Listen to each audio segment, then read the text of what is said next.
Hello, good evening everyone. Welcome back to my YouTube channel, ang nagbabalik, Bells Vlog.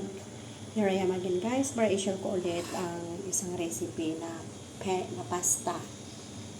Ito ay, ang ginamit ko dito ay yung fresh basil.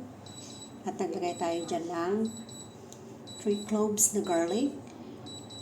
At saka garlic powder. Naglagay din tayo ng oyster sauce, salt, paminta, na durog, at shrimp. Yung shrimp, tinanggal ko na yung shell. Tapos, pinag-fry ko lang siya ng olive oil na may asin. Ganun lang. Tapos, isang piraso na salmon. Ayan. At tinikman ko na lang yung lasa kung okay na siya. All goods naman. Maglagay na ako mamaya ng cherry tomatoes doon sa gilid ng mga plato ng mga alaga ko. Yan, okay na siya. Ready to serve. At ito ng ating broccoli. Boil ko lang siya ng 1 minute. That's it. I-platter na natin guys. At pagkatapos nyan, huwag kayo mag-alala dahil ilalagay ko sa comment section ang mga ingredients na ginamit ko dyan. At yung gustong gawin o sundin ng aking recipe ay wala pong problema guys. At naglagay pa tayo ng konting patis para guys, pampalasa upang mas masarap.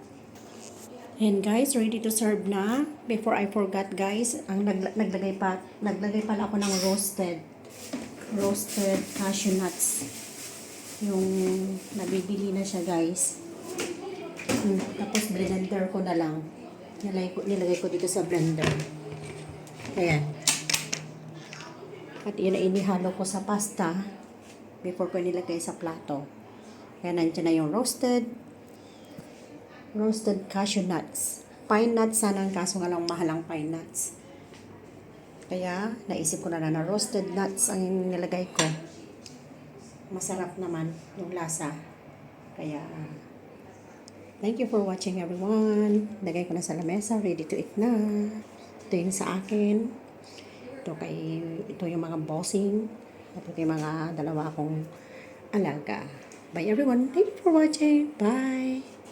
Okay, mag-alala guys. Ilalagay ko doon sa comment section ang mga ingredients na aking ginamit upang sa ganun guys ay gawin nyo din kung gusto nyo. Napakasarap para sa mga bata. Perfect yan guys. Bye everyone.